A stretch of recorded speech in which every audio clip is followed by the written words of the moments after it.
apresentado, gente, posteriormente, eu sou Brenda, meu nome é Brenda, eu sou formada em matemática, licenciatura plena em matemática, sou formada também em letras língua inglesa e tenho mestrado em educação, onde eu estudo justamente essa questão de alfabetização e letramento, tá? Tanto de línguas maternas quanto alfabetização e letramento de matemática, né?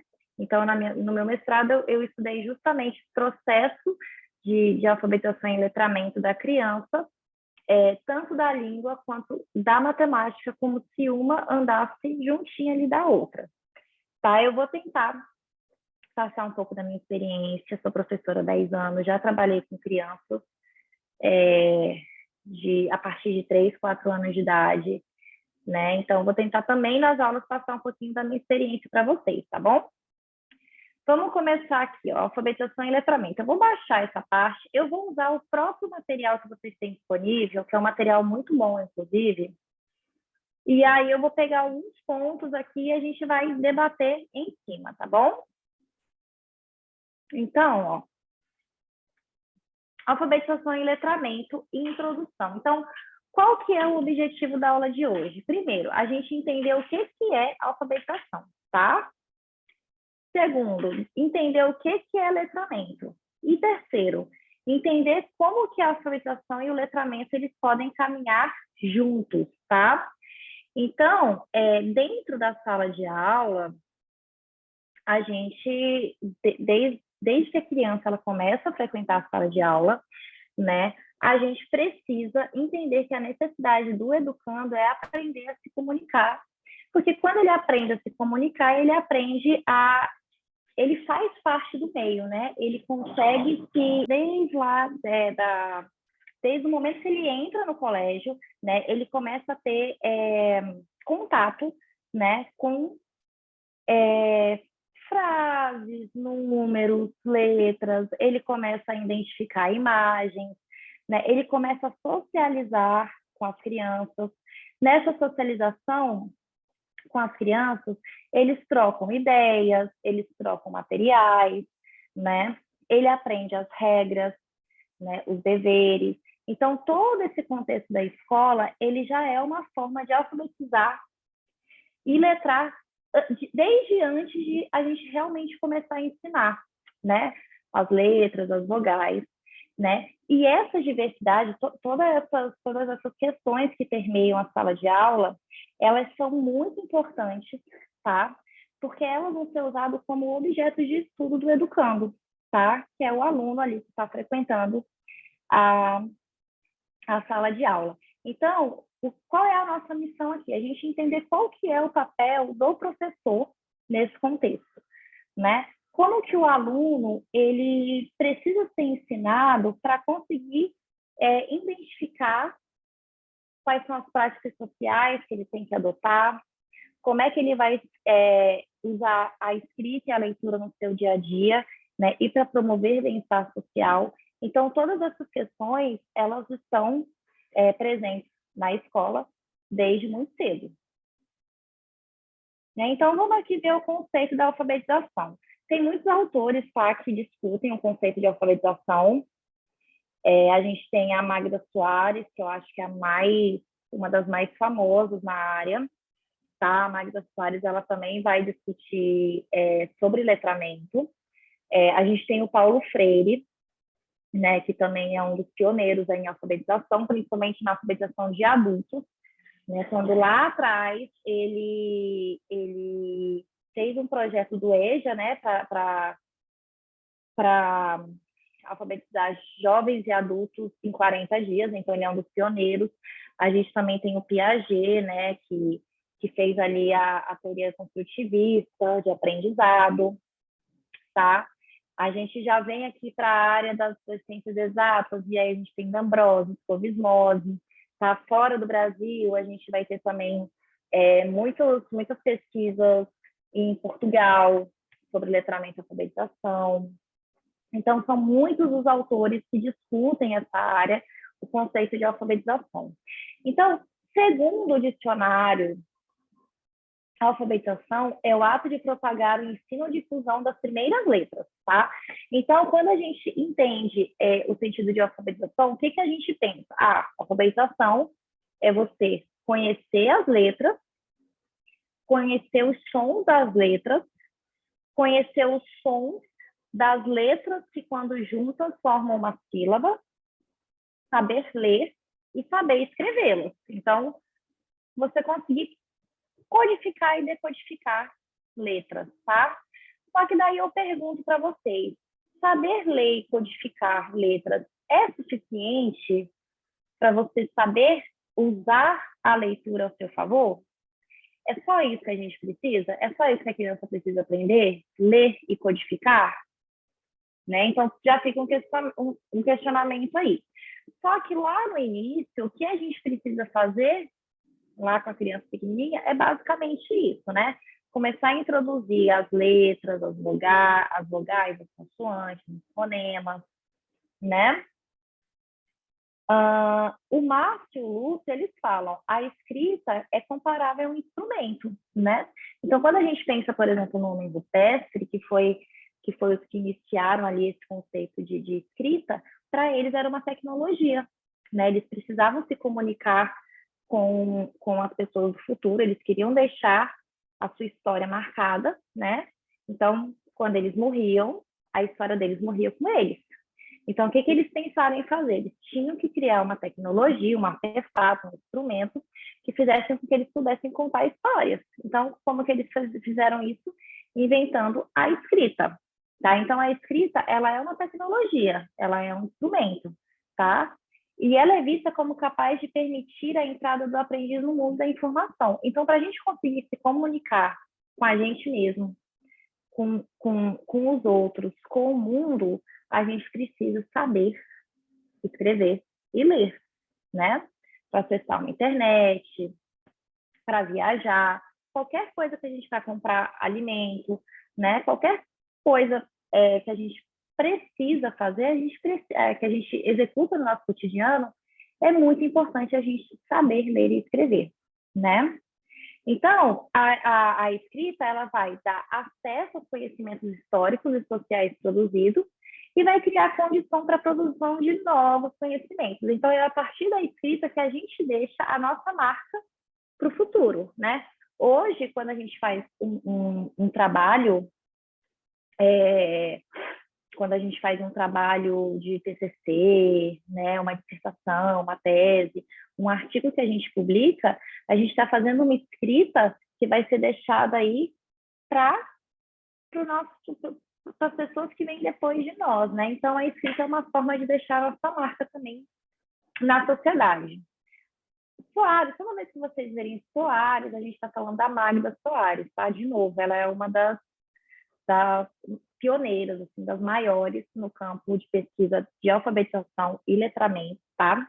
Então, vocês podem comprar livros dela e se aprofundar nas escritas dela, que é o que é mais utilizado hoje aí na academia, é Magda Soares, né? Ela vai conceituar a alfabetização como processo de aquisição e apropriação do sistema de escrita. Então, veja bem, ela fala de apropriação e aquisição do sistema de escrita, tá?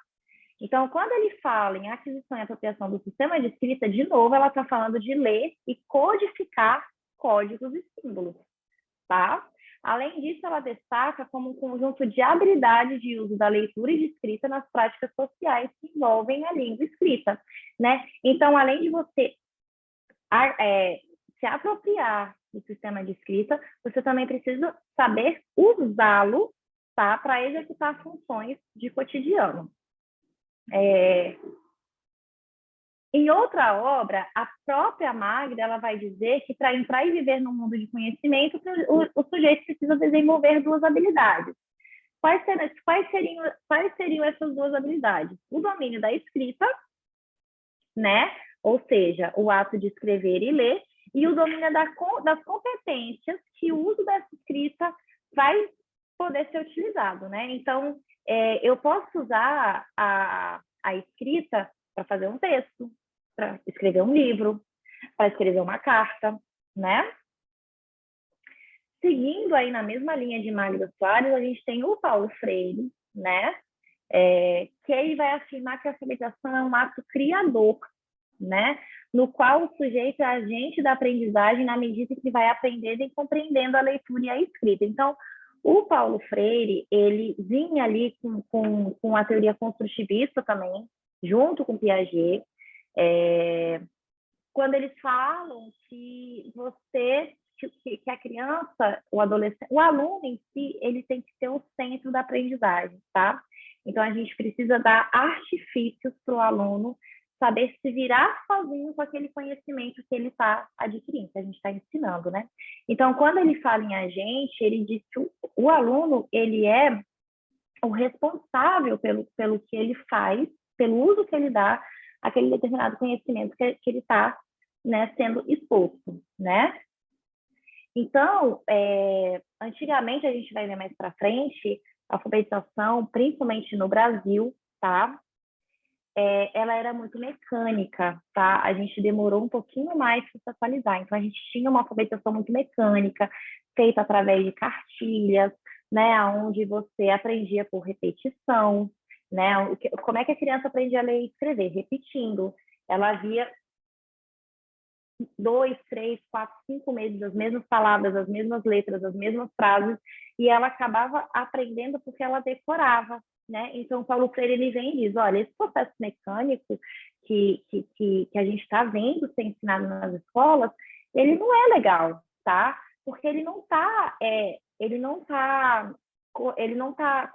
tem como centro a sociedade que a gente vive, uma sociedade que as pessoas elas precisam se virar, tá? Em um país que não é extremamente desenvolvido para as pessoas trabalharem como técnicas, né? Então, o Paulo Freire ele vinha dizer o quê? Que a criança ela precisava, a criança, o adolescente, quem estava sendo ensinado a ler e escrever, precisava ter o senso crítico de entender o que ele estava aprendendo, né? E aí depois aplicar no social, nas práticas sociais, voltando.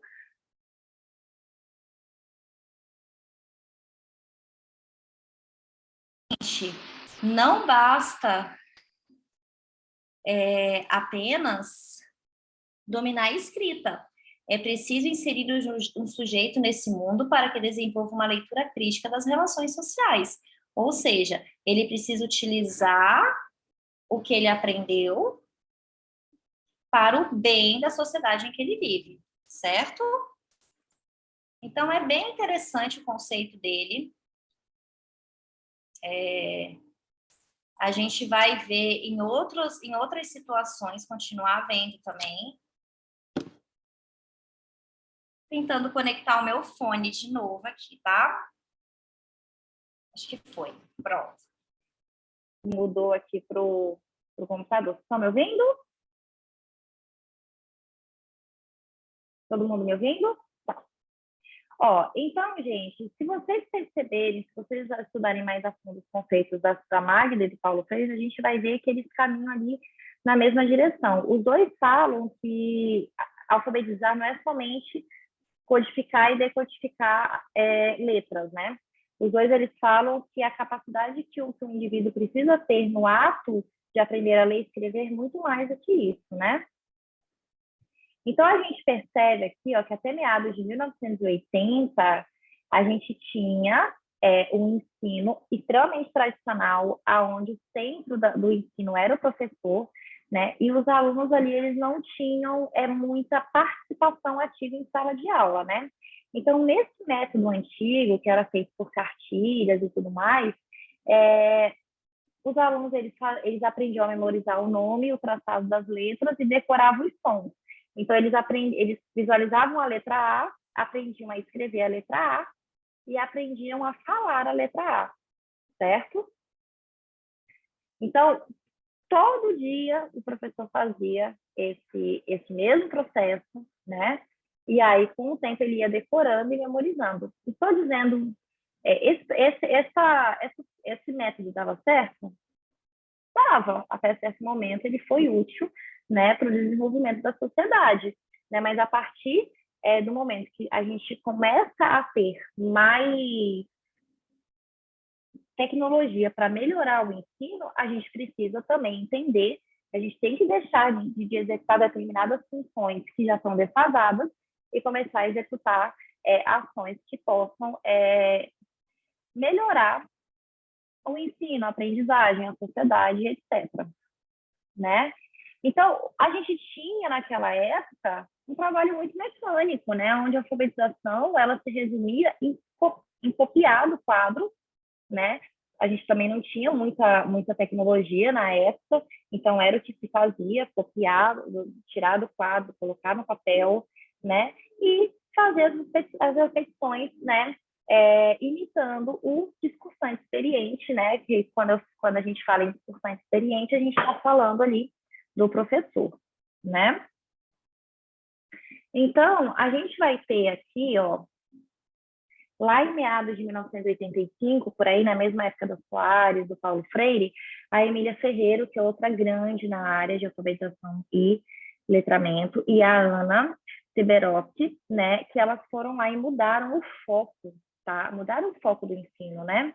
Então, elas começaram a pensar em como que a criança aprende, né? Não só o que tem que ser ensinado, mas como a criança que está ali sentada para aprender, como é feito esse processo de aprendizado, né? Então, eles percebem, né, que existia um processo interativo, né? Um processo interativo, aonde esse processo interativo ele vai ser entre a criança e a escrita, tá?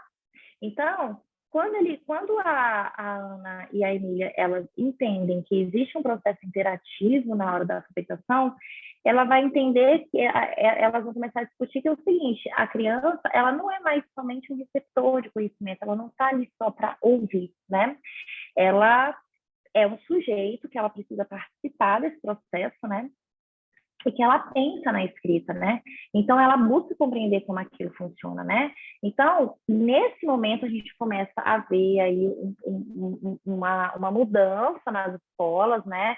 Uma mudança por parte dos educadores, que vão começar a tirar as cartilhas de sala de aula, né? E substituir por atividades e elementos que vão fornecer indícios, né? De atividades mais desafiadoras para os alunos, onde eles vão ter que explorar mais o seu senso crítico, né?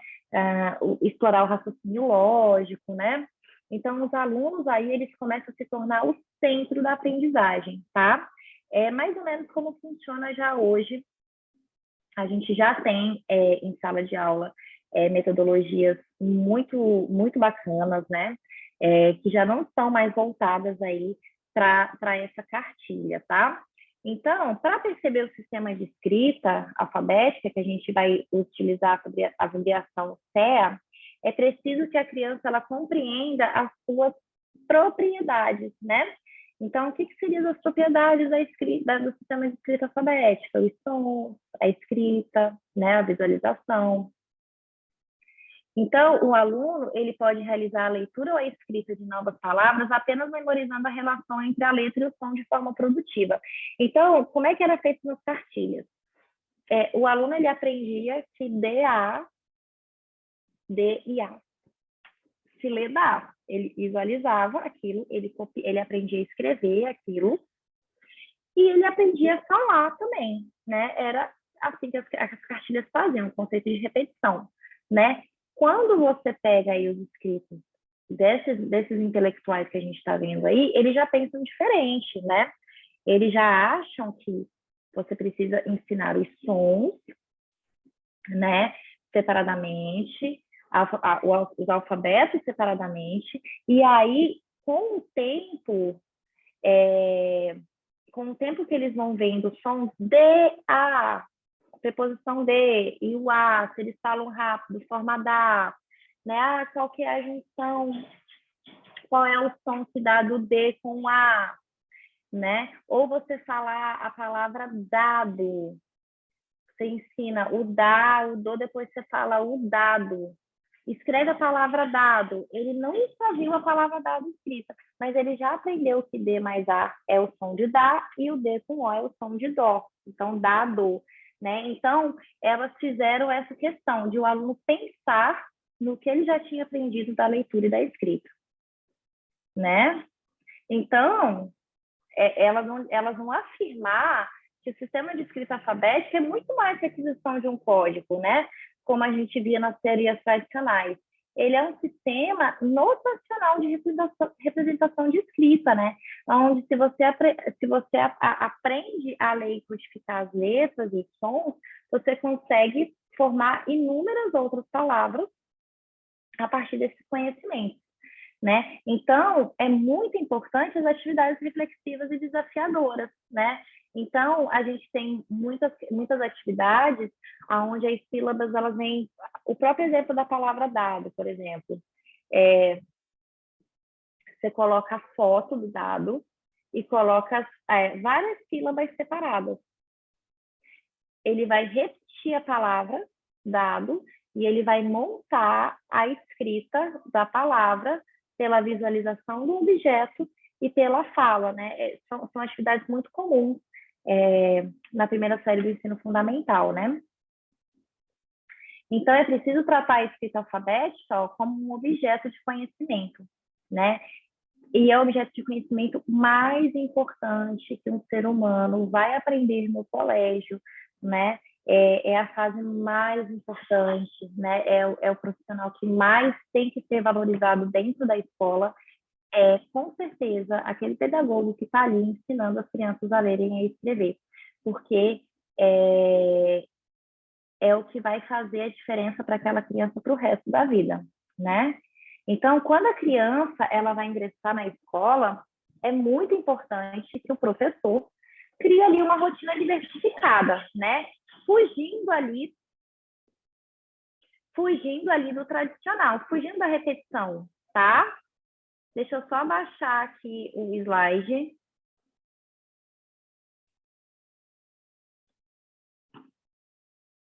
Foi. Ó, é fundamental que o professor crie uma rotina diversificada com diferentes atividades de reflexão e exploração sobre os níveis das palavras, assim como a compreensão do sistema de escrita como um todo. Então, essa rotina diversificada é fugir da repetição e criar estratégias que façam com que o aluno aprenda, tenha consciência fonológica, né? E essa consciência fonológica vai fazer com que o sujeito reflita sobre as dimensões sonoras das palavras, né?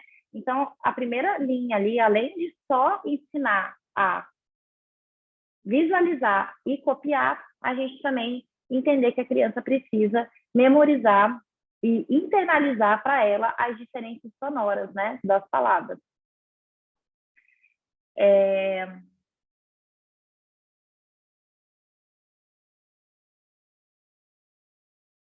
Nesse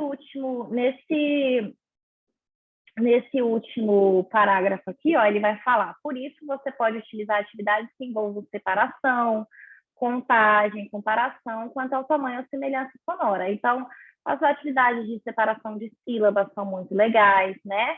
Além disso, pode-se valer de atividades que abrangem rima, som inicial e som final. Então, pegar frases, uma música infantil que começa, todas as frases começam com a mesma letra, né? É muito interessante também, porque as rimas elas vão ajudar o aluno a perceber o som que ele fala, né? Então ele não está ali só repetindo uma palavra o tempo todo para memorizar, ele está repetindo uma música, né? Uma música que tem sentido, né?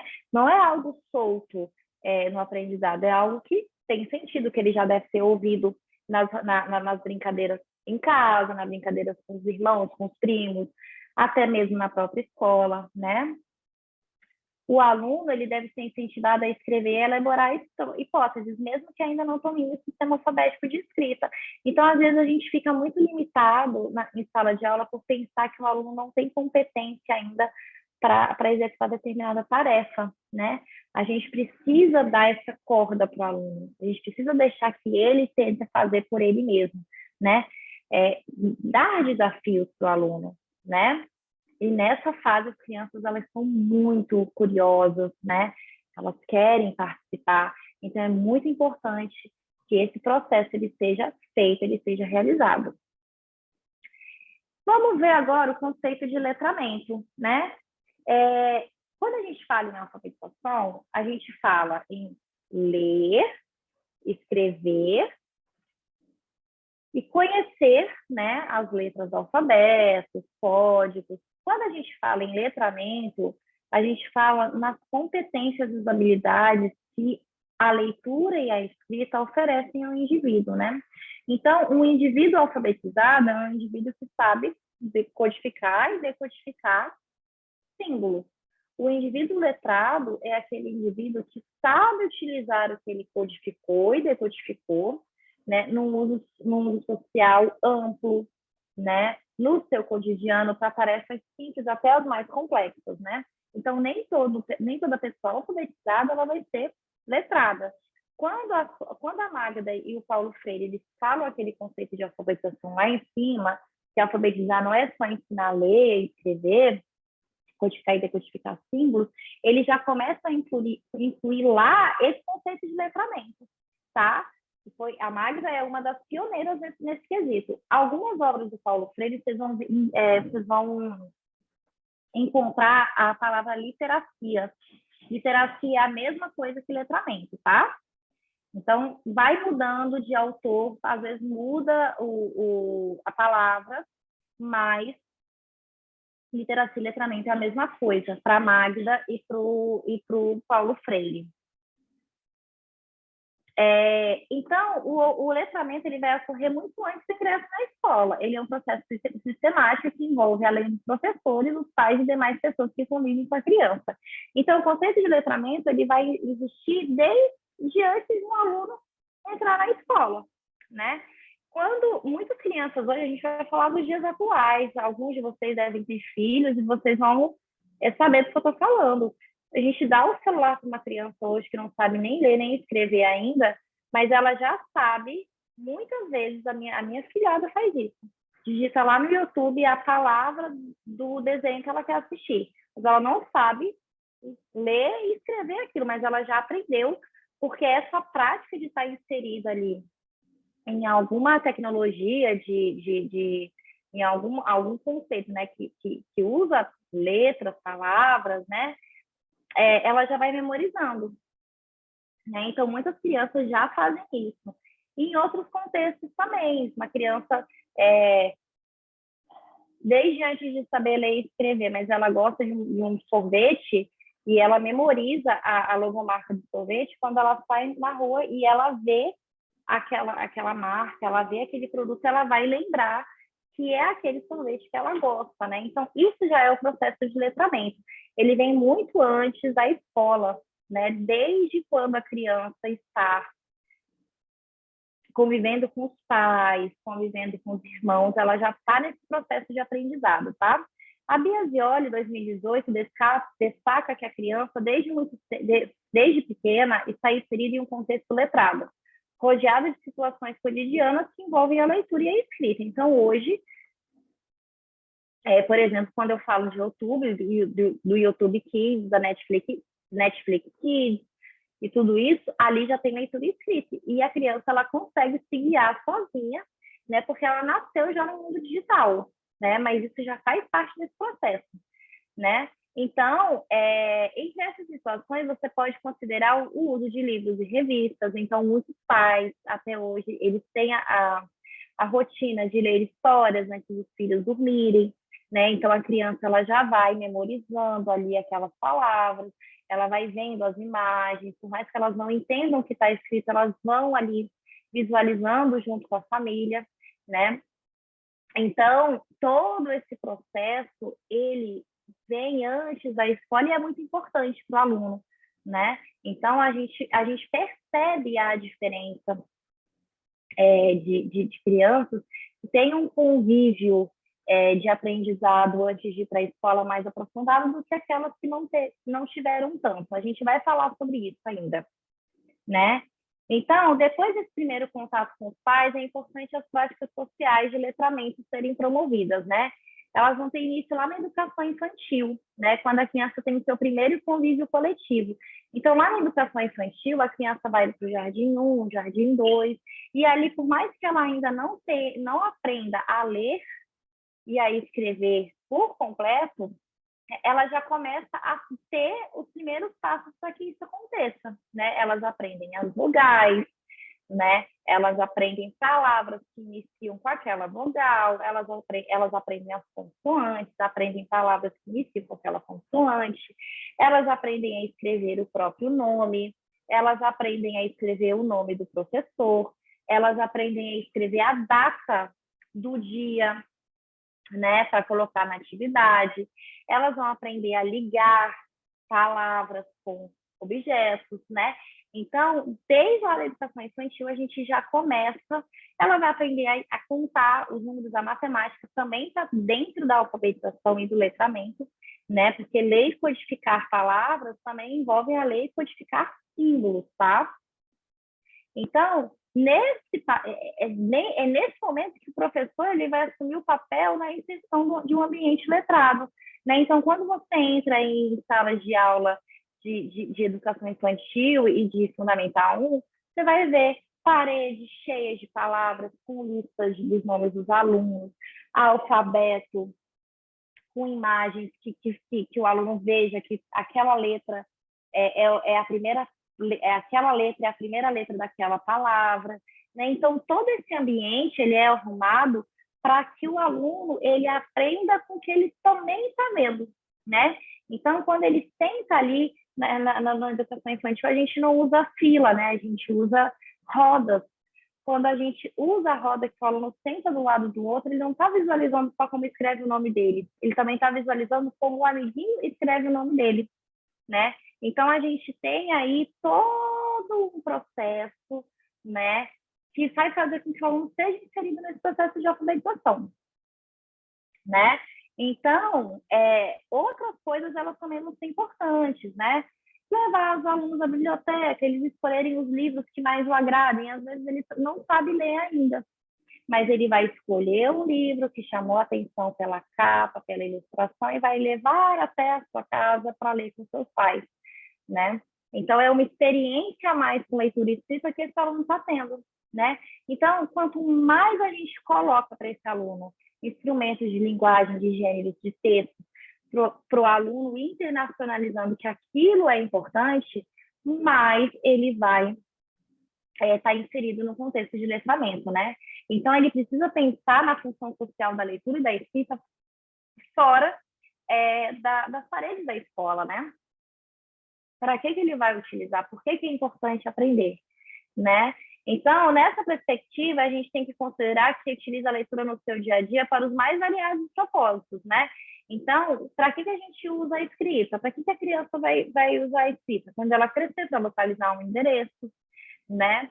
Para procurar uma receita, para ler a bula de um remédio, para mandar mensagem para algum familiar, né? E tantas outras coisas, né? Essas leituras diversas que fazem com que o aluno entenda a utilização da leitura e da escrita vai fazer com que ele entenda o porquê que ele precisa explorar o máximo possível aquele conteúdo que está sendo abordado, né? Então, essas rotinas de sala de aula, ela vai formar verdadeiros leitores e escritores, né? Não somente técnicos, né? Que estão ali repetindo e memorizando frases, né? Então, a Magda Soares e o Paulo Freire, assim como o Piaget, eles vão falar, olha, o ponto de partida para a aprendizagem é a convivência, é o contato, é a experimentação com o mundo da cultura escrita, né? Eu realmente me aventurar, né? Em livros, na escrita, em tudo que vai me fazer entender e me fazer aprender a ler, né? Então, a ideia da Magda e do Paulo Freire eram criar cidadãos que conseguissem utilizar a leitura e a escrita no meio social, né? Então, quando a gente fala em cidadãos que sabem, que são alfabetizados e letrados, a gente está falando em uma sociedade, né, que vai ter crianças desenvolvidas culturalmente, né? Elas vão ter um conhecimento avançado do mundo, né? Que vão ter raciocínio e pensamentos complexos, que elas vão conseguir executar pensamentos complexos, né? Que elas vão ter senso crítico, né? Então, desde lá das séries iniciais, quando a gente faz esse processo de alfabetização e letramento, a gente está preparando aquele indivíduo para o mundo, né?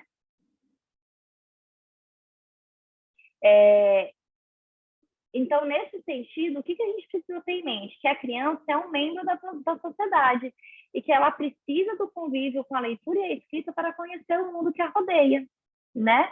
Então, para ela ler um livro daquele desenho que ela tanto gosta, se ela quer ler, ela precisa saber decodificar e decodificar as letras, né?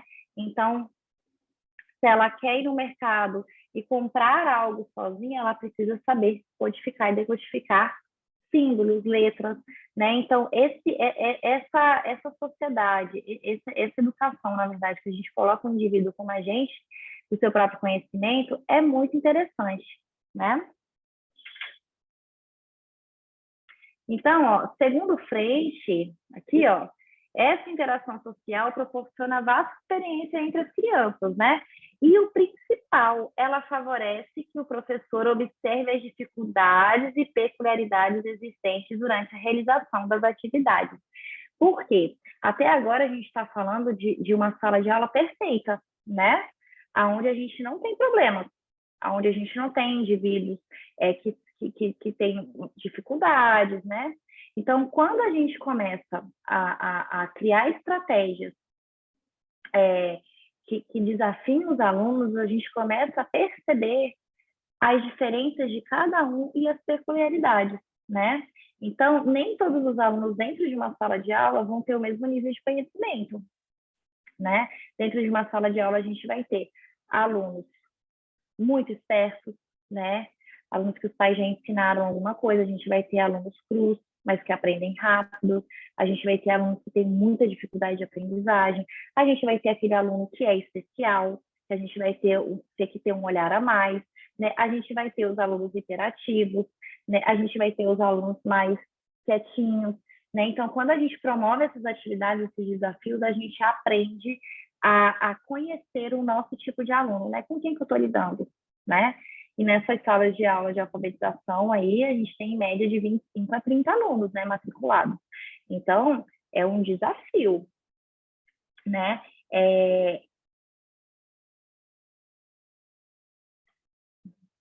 Vou passar aqui, ó.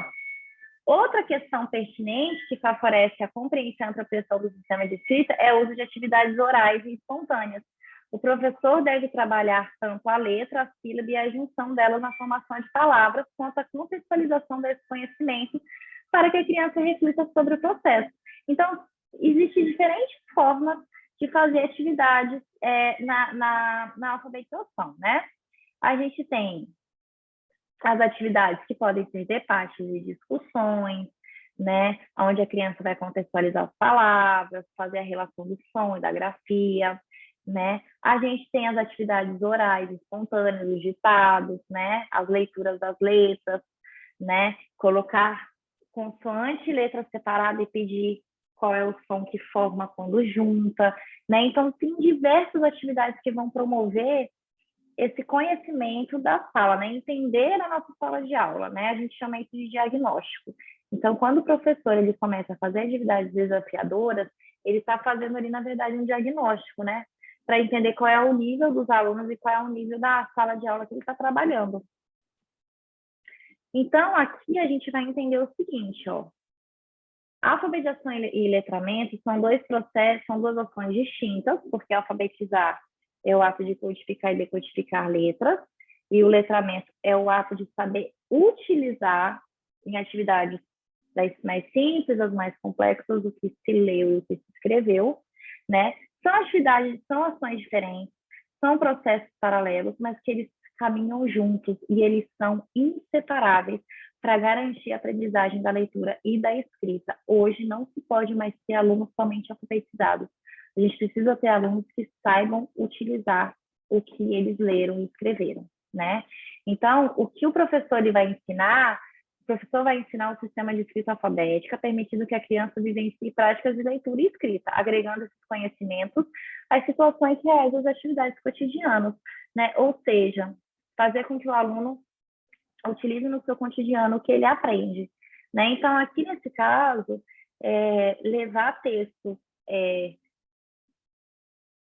sobre ciências, estudos sociais, que envolve matemática, né? Que envolve ações muito comuns naquela comunidade que você está trabalhando, né? É importante para o aluno ele já conviver ali com peças do seu dia a dia, né? Então, antes de começar a se pensar como ensinar, a gente tem que pensar qual que é a importância do professor alfabetizador, né? A gente sabe que é uma importância grande, mas qual que é a principal importância, né? O que o professor alfabetizador ele vai fazer na vida daquele aluno, né? Então, a gente precisa refletir para responder essa pergunta o papel do educador, né? Ele precisa inserir, o professor, ele vai precisar inserir o aluno em um ambiente alfabetizador e letrado, né? Então, esse ambiente que o aluno tem que ser inserido é um ambiente onde essa criança ela vai ter a oportunidade de conhecer, de vivenciar, de refletir e de experimentar práticas tanto de escrita como de leitura, né? Então, a gente precisa ter também um espaço acolhedor, um espaço que a criança ela faça questão de ir, né? Um espaço que a criança ela se sinta segura, se sinta bem, né? A escola e o professor, eles têm que fazer a mediação da prática de alfabetização, né? E os objetivos sociais e práticas relevantes presentes nas situações do cotidiano. Então, o professor da escola é o mediador desse conhecimento, né? Ele que vai mostrar para o aluno, né, a importância dessas competências que ele precisa aprender, né? É fundamental na base da alfabetização que a criança possa vivenciar a leitura, tá? Então, a criança ela precisa ser incentivada a ler, tá? Desde antes de ela saber ler perfeitamente, ela precisa ser incentivada a ler, né? Ela precisa ser incentivada também a produzir, né? Produzir textos, escrever, fazer pequenas redações, né? Não faz sentido, não tem coerência, não tem que deixar a criança escrever, imaginar, a imaginação, ela também é parte do raciocínio crítico, né? A gente também precisa fazer com que a criança nos diga o que ela entendeu daquele texto, né? Fazer a criança ler o texto escrito e dizer o que ela entendeu, né? Isso é raciocínio lógico também, né? A criança ela também precisa estar apta a ouvir um texto e também entendê-lo. Então, recitar um texto e o que vocês entenderam do que eu acabei de ler? Isso é muito importante, né? Isso vai fazer com que as crianças elas estejam inseridas no ambiente alfabetizador, né? Então, para que isso aconteça, a gente precisa trabalhar com diferentes gêneros textuais, tá? Então, o que é gênero textual, gente? Receita é um gênero textual, manuais, regras de jogo, instrução, carta, história em quadrinha, música, piada, poesia, cardápio, jornal, revista, site, cartaz informativo, tudo isso é gênero textual. Então, a gente tem que sair só daquele âmbito que a gente pega historinhas infantis e coloca para a criança ler. Não, a gente precisa pegar outros tipos de gêneros, a receita de um bolo, né? Uma notícia no jornal de um filme que acabou de ser lançado, né? A gente pode pegar uma revista de desenho animado e mostrar para a criança, uma revista em quadrinho, né? A criança produzir a sua própria história em quadrinho também é muito interessante. A criança escreveu o seu convite de aniversário, né? A criança escreveu uma carta no Dia dos Pais e no Dia das Mães, né? A criança escreveu um bilhete que amanhã precisa trazer uma determinada fruta na hora do lanche, né? Tudo isso é da autonomia, né? Um tempo desse eu entrei em uma sala de aula de alfabetização que a professora e a auxiliar, elas passavam horas ali escrevendo agenda de aluno por aluno, recados, né, de alguma coisa que tinha que ser feita no outro dia, né? Isso é tirar a autonomia do aluno. A agenda é dele, ele escreve, né? O professor está ali para ajudar ele a fazer essa missão, né? A gente sabe que no decorrer, eu sei que no decorrer ali da sala de aula, eu sou professora também, já fui professora de criança, sei que é correria, mas a gente precisa deixar o aluno ser autônomo, tá?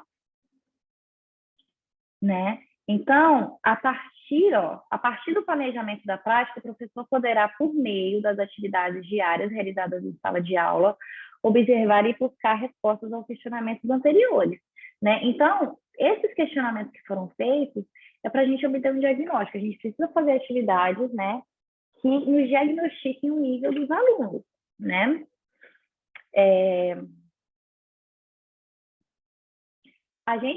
Porque a gente pode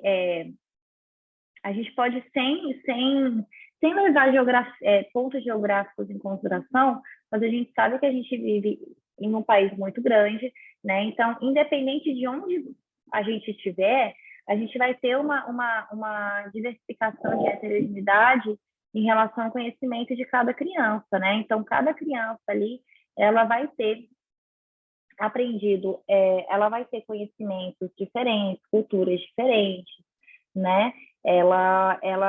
As crianças de uma sala de aula, elas apresentam suas próprias peculiaridades, né? Então, a gente precisa conhecê-las para também saber como ensiná-las, né? Então, é que nem eu já tinha dito antes, às vezes, numa sala de aula, você vai ter alunos que sabem muito, outros que não sabem, outros que são mais quietinhos, outros que vão chegar com muita dificuldade, mas vão aprender rápido, outros que vão chegar espertos, mas quando for para aprender, o rendimento vai cair, né? Então, é isso que torna o trabalho do professor tão desafiador, né? Essas multifacetas que a gente pega no decorrer da nossa jornada, né? Então, essas crianças, elas começam o ano letivo com diferentes conhecimentos, com diferentes habilidades, né? E o papel do professor é o quê? É conseguir encontrar um meio termo e fazer com que o conteúdo abordado dentro de sala de aula seja bem ensinado para todas as crianças que estão ali presentes, tá? Então, é preciso, sim, traçar um perfil da turma, perceber os diferentes níveis que as crianças têm dentro daquela turma. Então, vai ter alunos na turma que já veio da série anterior, que já veio do jardim, sabendo escrever, por exemplo, letra cursiva, porque aluno não vai saber. Tem aluno que já sabe o alfabeto inteiro, tem aluno que não sabe, né? Vai ter aluno que vai saber somar números com números com unidade e dezena. Vai ter outros que só vão saber fazer soma de números com unidade, né? Então, cada sala de aula, na sala de aula, cada um vai ter o seu próprio nível. E o professor, ele precisa saber identificar. Porque quando ele identifica, ele consegue planejar a sua aula e criar hipóteses para que o que ele vai ensinar seja bem absorvido pela turma, tá? Né? Então, quando a gente conhece a turma, a gente consegue planejar. A aula tem que ser planejada, tá? E o professor alfabetizador, ele tem uma missão que é planejar de uma vez o ano todo, né? Então, quando a gente chega lá no ensino médio, a gente pega uma disciplina de português, vamos lá, e a gente tem a ementa do ano todo, o conteúdo do ano todo, e a gente vai seguindo até o final do ano, vai preparando ali aos poucos. O professor alfabetizador não é assim. Ele tem que, lá no início do ano, planejar o ano inteiro. Ele tem que saber que até junho as crianças têm que estar com a letrabação impecável.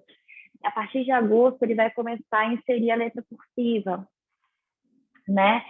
As crianças elas vão ter que estar escrevendo textos de não sei quantas linhas, né? Então, você precisa criar metas para o ano todo, para que o processo de alfabetização seja concluído. E muitas vezes vai chegar no final do ano e você vai ter 2 ou 3 alunos que não vão ter aprendido a ler ainda, e aí o processo vai continuar no próximo ano. Isso acontece, né?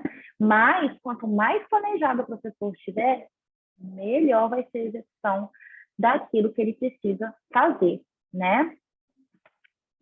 Então, por fim, é urgente que as escolas e educadores pensem em práticas de alfabetização e letramento, partindo de um planejamento que contemple atividades capazes de auxiliar os alunos a avançarem em sua aprendizagem, né? Então, quando a gente fala em planejamento, a gente fala em elaboração de atividades, né, de passeios, de excursões, né, de momentos também de lazer, né, de momentos onde a disciplina vai ser mais puxada, né? Somente por meio de experiências é possível refletir a prática da leitura e da escrita em diferentes circunstâncias, né? Portanto, o desenvolvimento da capacidade dos alunos em relação à língua escrita a língua escrita não é um processo que se encerra assim que eles se apropriam do sistema da escrita. O que o autor quer falar com isso? Quando o aluno aprende a ler e escrever 100%, o processo de alfabetização não terminou ali, né? Ele continua e ele vai continuar para o resto da vida, né? Então, o que o sujeito ele faz é aprimorar e criar possibilidades de construir novos conhecimentos e habilidades, né? Hoje a palavra alfabetização, inclusive, ela está sendo utilizada nos mais diversos contextos. A gente tem a alfabetização matemática, a gente tem a alfabetização científica, né? A gente tem a alfabetização digital, né? Toda vez que a gente quer dizer que alguém precisa estar apto para utilizar um determinado instrumento, a gente chama de alfabetização, né? E também dominar isso e saber utilizá-lo no seu cotidiano é o letramento. Então, a gente vai ter letramento científico, que é você saber utilizar a ciência a seu favor. O letramento matemático, que é você saber usar a matemática a seu favor. O letramento digital, né? São palavras, a alfabetização e letramento, ela está em todos os âmbitos, né? Porque realmente é algo que toda vez que surge uma nova tecnologia, um novo instrumento, o ser humano ele vai ter que aprender a usá-lo. Gente, aqui, ó, ele dá algumas leituras recomendadas, tá? Eu indico vocês lerem também a Soares e o Paulo Freire. Eu acho que nos outros capítulos ele vai também dar como referência. Tem umas atividades aqui também que vocês podem fazer, os exercícios. É importante. Se teve aula, você pega esse material, você lê esse material todo de novo, que eu comentei. Lê o material todo novamente, pega esses exercícios, responde, tá? Para você ir fixando também o conhecimento, tá? E se vocês puderem sempre ler o capítulo posterior para as próximas aulas, é interessante também, né? Para vocês já virem aí mais ou menos sabendo o que a gente vai trabalhar. Vou interromper aqui o compartilhamento, tá bom? A aula de hoje acabou. Eu queria saber se vocês têm alguma dúvida, alguma pergunta, tá bom? Vocês podem me falar. Caso não, boa noite para vocês. Até amanhã às 7 horas, tá bom?